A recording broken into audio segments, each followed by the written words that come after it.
Sa Tigaon, Camarines Sur, wala ng tubig at pagkain na nakakapasok sa mga Fuentebellas na nakakulong sa munisipyo ng Tigaon. Ang buong detalye ihahatid sa atin ni Grace Refama Simando ng Radyo ng Bayan Naga. Grace? Hi Mark, magandang gabi sa iyo at magandang gabi Pilipinas. Mula po dito sa Camarines Sur. Ang latest ay nakatutok ngayon ang buong lalawigan ng Camarines Sur sa kaguluhang nagaganap ngayon mismo dyan sa bayan ng Tigaon.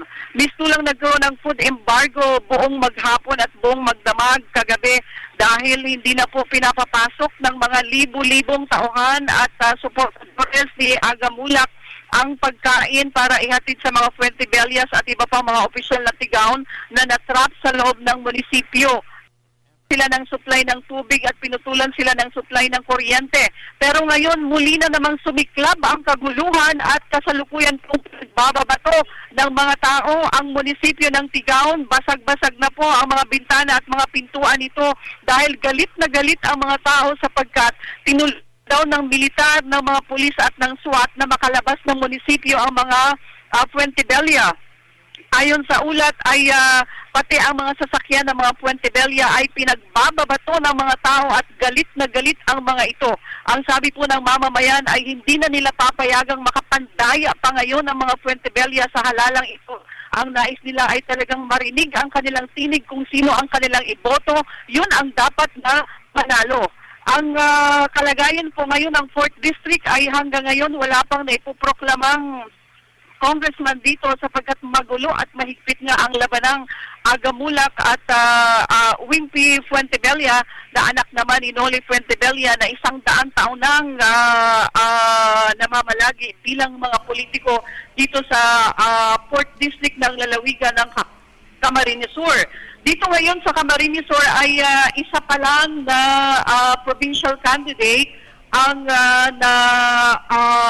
proklama. Ito ay si Bukal Angel Naval kaninang tanghali.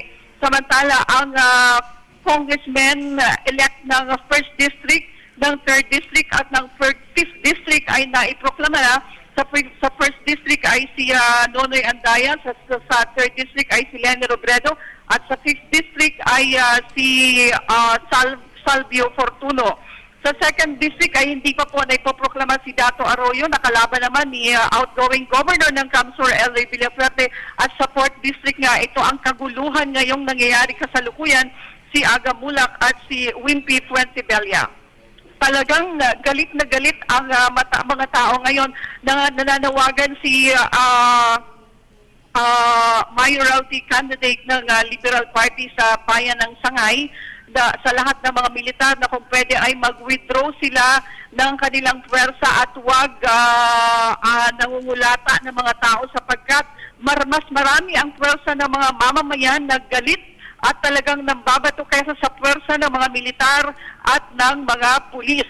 Ang ating pong nakuha ang report kanina ay pansamantala ay nag-subside ang puot ng mga mamamayan nang magkaroon ng agreement na hindi palalabasin ng munisipyo si Wimpy Fuentebella at saka si Arnie Fuentebella. Subalit, tinulungan sila ng puwersa ng mga pulis at ng mga SWAT upang pasikretong makalabas ng munisipyo.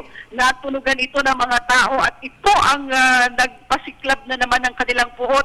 Rason para mambato, magbasag ng mga salamin at pati ang mga sasakyan ng mga Fuentebella ay pinagbababato. Yan po ang latest na kalagayan ng magulong Tigaon Camarines Sur mula po dito sa second hall ng Yes, Mark. Grace, kung sa karagitan ng kaguluhan, kung ang PNP ay inaakusahan na rin nakasama dito sa isyong ito, meron ka bang report na may plano ang national or provincial PNP or ang DILG na para ayusin ang problema?